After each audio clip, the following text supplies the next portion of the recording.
And you can see the corporate profits are now at an all-time record. You can see the corporate profits are now at an all-time record. You can see the corporate profits are now at an all-time record, and they're up something like 16% from where they were before all this started. But what's really, I think, most interesting is that labor share has gone down. Labor actually has almost 10% less than it had before all this started. If we want people to invest in our economy, our corporate tax structure has to be competitive. I got them in the club tearing it up. My apparel don't matter, it's the same old funk. I make magic like I'm twisting up a stale old Dutch. Keep your tail off crutch and do the big foot shake it and stomp. I got knowledge of myself, some knowledge of others. I know green don't mean a thing when they change the color. While Lil Wayne don't get paid when all the ads say bling. Let's get it poppin', keep them jocking on the map, let's flame. Being a broke thing, they give you the pains to go bang. Look at my big thing, to drive you insane for the fame. Being from Brooklyn, reppin' every house in the world. Being from Queens, I got time for the Brooklyn girls to get down or what? Yep, I'll show you up. Everything they can to stop these terrorists. Come on and show me up. Thank you. Now watch this drive. Bujo, got them saying bujo, they keep on saying bujo. Hit me with another one, bouncing like Mozzibo, jumping like double dutch, spin you like you double barrels or spree wheels on a clutch. I will consult with representatives of organized labor on those matters concerning the welfare of working people of this nation. I happen to be the only president of a union ever to be a candidate for president of the United States. They remind us that where free unions and collective bargaining are forbidden, freedom is lost. Campbell writes that on the 11th of March 2003, just 8 days before the invasion of Iraq, Murdoch calls Tony Blair at Downing Street, pressurising him to move more quickly towards war.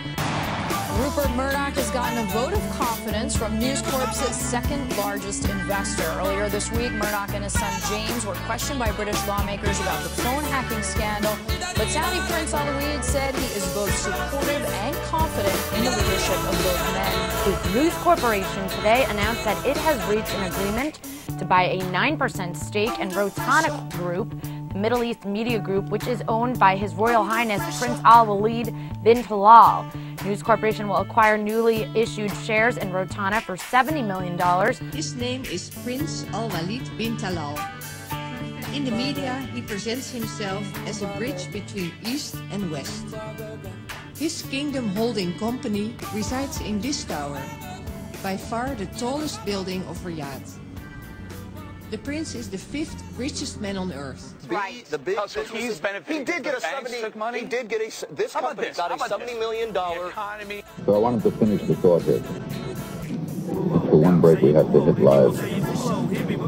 Been around the world, but hard to believe we're being asked in 150 countries. Eat bananas with gamma rays, the hammer lays laws like the orange tap, roars like Caesar. My seagull skills give me love like Bill, and my food is therapeutic like Dr. Phil. Everything else is by yourself. Get more for less, destroy, can't make yours the best. Take money, power, respect. Hey, you get good credit, putting people in debt. Well, and it's so, let's go play with the fiscal. Saddam Hussein certainly has chemical and biological weapons. Teach them to swim though. The habits of the slum have you pushing a benzo. They choke on their milk cause they ain't got filters. Guns don't kill people with them. Swimming in the sauce, you can become victim of the sick'em. The stick 'em, getting down or what? Yep, I show you up. Get your bounce on up. Come on and show me up. That's because both the Bush administration and the Obama administration did not want to give this information over. It now appears the Federal Reserve secretly bailed out General Electric, the parent company of NBC and MSNBC.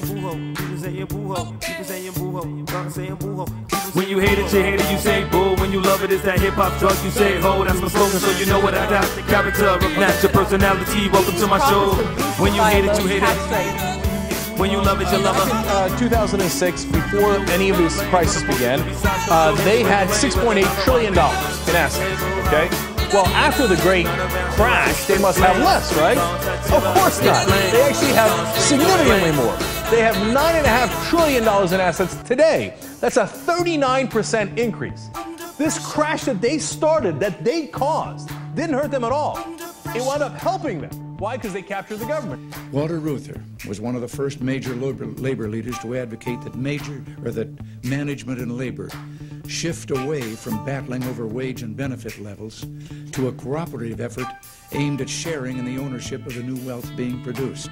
Well, let me thank my colleague from Louisiana for his generous words, and thank all of my colleagues for the generous spirit that we find in the chamber today. I think that the bill that we have before us that embodies an agreement that Speaker Pelosi and I came to last week along with the administration is going to help middle-class families who, they're in a pinch. Good evening, everyone. President Bush spent much of the day in Kansas City. He talked about the economy and acknowledged the country is, in his words, in a rough patch. But he added there is a way out if Congress moves quickly. That job creation was a record this administration boasted of. Fundamentals are strong. Just in a rough patch. The Bush administration is now pushing a deal that would get $600 tax rebates to each taxpayer to help the economy. The sooner this package makes it to my desk, the better off our economy is going to be.